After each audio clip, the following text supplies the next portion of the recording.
we're going to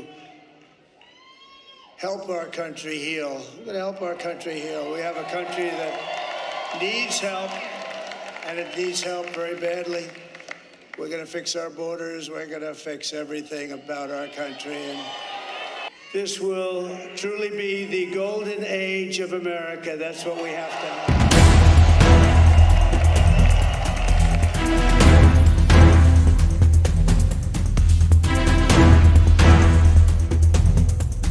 Mungkin dalam hati Anda bertanya-tanya, apa yang dicari seorang Donald Trump dengan jurus-jurus mabuknya selama ini? Bukankah dia sudah kaya raya? Bukankah dengan menjadi Presiden Amerika Serikat, dia sudah menjadi raja segala raja penguasa dunia? Apakah tarif adalah kata paling indah dalam kamus seorang Trump? Dia sering dianggap plin-plan. Keputusannya berbeda antara sarapan, camilan pagi, makan siang, dan makan malam. Apakah itu disengaja? Apa yang sebenarnya terjadi? Mengapa Trump menyerang sekutu terdekatnya dengan tarif? Mengapa dia seolah tidak lagi peduli dengan runtuhnya pasar saham? Apakah pria ini benar-benar punya rencana? Ya, percaya atau tidak, kami akan memberitahu Anda bahwa memang benar, dia punya rencana. Sebelum kita membahas hal yang akan membuat Anda tersentak, mari luangkan waktu sejenak untuk subscribe channel Dark Archive ini. Jangan lupa nyalakan loncengnya, agar Anda tidak ketinggalan info terbaru tentang carut-marut geopolitik, teknologi, dan sains. Oke, mari kita lanjutkan pembahasan kita. Sampai di mana tadi?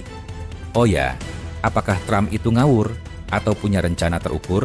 Scott Bessent, Menteri Keuangan baru Trump, baru-baru ini mengungkapkan bahwa kebijakan tarif Presiden Trump telah memulai proses untuk menata ulang hubungan ekonomi internasional. Apakah dia mengatakan memulai? Benar sekali, dia mengatakan bahwa tarif adalah permulaan proses tersebut. Dengan kata lain, kekacauan tarif yang dia ciptakan hanyalah awal dari rencana yang jauh lebih besar. Sebuah rencana yang bertujuan untuk mengubah seluruh sistem perdagangan dunia yang awalnya diciptakan oleh Amerika Serikat sendiri. Ini bukan pertama kalinya hal seperti ini terjadi. Dalam sejarah, perubahan besar semacam ini hanya terjadi 2 kali sebelumnya. Pertama, pada tahun 1944 yang menandai dimulainya sistem Bretton Woods, dan kemudian pada awal 1980-an saat Reagan dan Thatcher mengawali tatanan dunia neoliberal. Jadi, disinilah kita sekarang, di tahun 2025. Apakah ini awal dari tatanan global yang benar-benar baru? Ya, sebuah tatanan yang berpusat pada Amerika Serikat yang akan muncul tepat setelah kekacauan saat ini. Tatanan baru ini membagi negara-negara di dunia menjadi 3 kelompok. Scott Bessent menyebutnya sebagai ember hijau, kuning, dan merah. Dia mengatakan, kita harus membuatnya sangat jelas bahwa ada ember hijau, kuning, dan merah, dan kita memberitahu semua orang di mana posisi mereka dalam ember ini. Akan menjadi sangat jelas bahwa beberapa negara mendapatkan tarif rendah, perlindungan militer, dan mungkin bahkan akses istimewa ke dolar Amerika Serikat, sementara yang lain dibiarkan berjuang sendiri. Itulah gambaran yang kami dapatkan setelah menelusuri semua pidato dan makalah dari penasihat ekonomi terdekat Trump yang bisa kami temukan. Jadi, mari kita bahas lebih dalam, apa rencana utama MAGA untuk tatanan global baru ini. Sebentar, apakah Anda lupa tentang MAGA? Ya, itu slogan kampanye Trump, Make America Great Again, sekarang sudah versi 2.0. Dan apakah rencana ini benar-benar bisa dilaksanakan, atau hanya mimpi kosong dari seorang yang gila dan para pengikutnya? Untuk menjawab pertanyaan-pertanyaan ini, kita perlu masuk ke dalam pola pikir MAGA dan bertanya kepada diri sendiri, apa yang sebenarnya diinginkan oleh tim Trump? Pertama, mari kita kenali tim ekonomi baru Trump. Ada Scott Bessent, Menteri Keuangan baru, seorang manajer hedge fund yang sangat kaya dan terkenal karena pernah bekerja sama dengan George Soros untuk mematahkan Bank of England tahun 1990-an. Dia juga pernah mengajar sejarah ekonomi di Yale University. Lalu ada Stephen Miran, penasihat ekonomi utama Trump yang baru, seorang ahli strategi bisnis dan hedge fund dari Harvard yang baru-baru ini menggemparkan Wall Street dengan makalahnya yang berjudul Panduan Pengguna untuk Merestrukturisasi Sistem Perdagangan Global. Kedua tokoh ini sering menulis dan berbicara tentang satu ancaman besar bagi Amerika Serikat, deindustrialisasi. Mereka tertarik pada kampanye Donald Trump karena visi Trump untuk menjadikan Amerika Serikat kembali sebagai pusat manufaktur seperti puluhan tahun lalu. Data menunjukkan bahwa pada 1950-an, manufaktur menyumbang 28% dari output ekonomi Amerika Serikat, tetapi hari ini angkanya hanya 10%. Perang dagang pertama Trump tidak banyak mengubah tren ini. Mengapa deindustrialisasi menjadi masalah besar? Ada dua alasan utama. Satu, dampak pada jantung industri Amerika Serikat. Deindustrialisasi telah menghancurkan wilayah industri Amerika yang mayoritas mendukung Trump pada pemilu 2024. Ini menjadi kerugian besar dalam situasi perang, karena secara historis, pabrik-pabrik sipil sangat penting untuk mobilisasi militer cepat. Tim Trump sering memikirkan China. Apa yang akan terjadi jika China menyerang Taiwan? Meskipun Amerika Serikat masih memiliki armada yang lebih kuat untuk saat ini, Wakil Presiden J.D. Vance menunjukkan bahwa deindustrialisasi Amerika Serikat sangat parah. Sebagai contoh, salah satu perusahaan milik negara China membangun lebih banyak kapal komersial dalam setahun terakhir dibandingkan yang diproduksi seluruh Amerika Serikat sejak akhir Perang Dunia II. Mengapa Amerika Serikat tidak puas dengan sistem yang dibuatnya sendiri? Amerika Serikat telah menjadi negara paling kuat di dunia selama beberapa dekade dan merancang sistem perdagangan global saat ini. Lalu, mengapa mereka tidak puas? Untuk memahami ini, kita perlu melihat sejarah singkat tatanan global yang dipimpin Amerika Serikat. 1. Sistem Bretton Woods tahun 1944 sampai 1973. Sistem ini lahir pada tahun 1944 melalui konferensi Bretton Woods.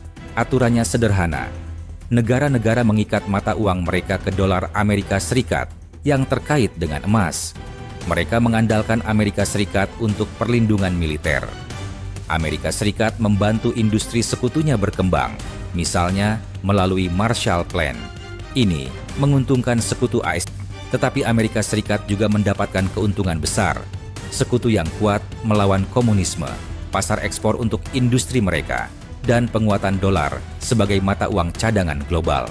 Namun, sistem ini runtuh pada tahun 1971 ketika Presiden Nixon menghentikan konvertibilitas dolar ke emas karena dilema antara kebutuhan dolar yang meningkat dan pasokan emas yang terbatas. 2. Tatanan neoliberal tahun 80-an hingga 2016. Di bawah Reagan dan Thatcher, tatanan neoliberal muncul dengan ciri tarif rendah dan hambatan investasi yang minim. Nilai tukar fleksibel. Amerika Serikat menjamin keamanan global bagi negara-negara yang mendukung pasar bebas. Dolar tetap menjadi mata uang cadangan karena kenyamanannya, tetapi ini menciptakan insentif bagi negara lain untuk menimbun dolar dengan mengekspor ke AS. Akibatnya, dolar menjadi sangat kuat, membuat manufaktur Amerika Serikat mahal dan memicu deindustrialisasi, terutama setelah China bergabung dengan WTO pada tahun 2001. Ketimpangan itu semakin meningkat, dan pada tahun 2016, hal ini membantu Trump terpilih. Rencana utama MAGA, tatanan global baru. Tim Trump percaya bahwa tatanan neoliberal telah merugikan Amerika Serikat dengan deindustrialisasi yang mengancam keamanan nasional. Mereka ingin mengindustrialisasi ulang Amerika Serikat sambil mempertahankan dolar sebagai mata uang cadangan. Berikut adalah rencana 3 langkah mereka. Langkah 1, kekacauan tarif. Saat ini, Amerika Serikat menerapkan tarif tinggi pada teman dan musuh untuk menciptakan leverage negosiasi.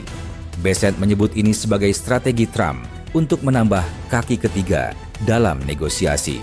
Miran juga mengatakan bahwa kebijakan utama akan dikejar setelah leverage ini tercapai.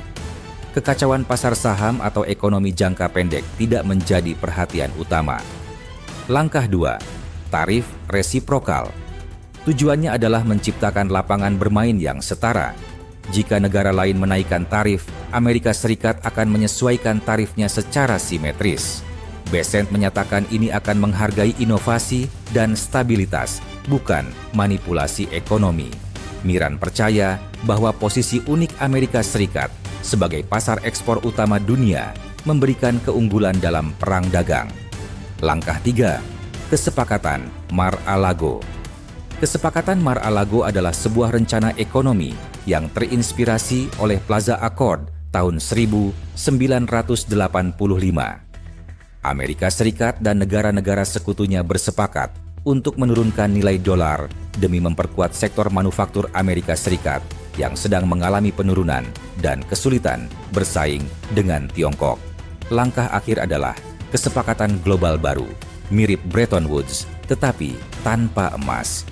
Negara-negara ember hijau akan mengikat mata uang mereka ke dolar dan menyesuaikannya jika dolar terlalu kuat sebagai imbalan atas akses pasar Amerika Serikat dan perlindungan militer, mungkin dengan membayar semacam upeti. Ini akan melemahkan dolar untuk mendukung ekspor Amerika Serikat tanpa kehilangan status cadangannya. Apakah rencana ini layak? Secara teori, rencana ini bisa berhasil jika cukup banyak negara bergabung sebagai ember hijau. Namun, ada tantangan besar. Kepercayaan. Negara-negara harus mempercayai Amerika Serikat untuk menjadi negara vasal yang membayar perlindungan. Tindakan Trump, seperti merobek perjanjian dagang atau mengancam sekutu, bisa merusak kepercayaan ini. Pilihan sulit. Jika negara-negara menolak, Amerika Serikat harus memilih antara mempertahankan dolar yang kuat dan deindustrialisasi atau melemahkannya dan kehilangan status cadangan. Bessent dan Miran adalah orang pintar yang memahami sejarah, tetapi keberhasilan rencana ini bergantung pada kemampuan Amerika Serikat untuk membangun aliansi baru, sesuatu yang nampaknya sulit dicapai dengan pendekatan Trump saat ini. Rencana Make America Great Again adalah upaya ambisius untuk mengubah tatanan global demi kepentingan Amerika Serikat. Apakah ini hanya mimpi kosong? Mungkin, jika kepercayaan global tidak bisa dipulihkan. Namun, ini menunjukkan bagaimana tim Trump melihat dunia dan apa langkah mereka selanjutnya. Jadi, apakah Anda masih bingung dengan langkah-langkah Trump selama ini? Atau tambah bingung? Mari kita diskusikan di kolom komentar.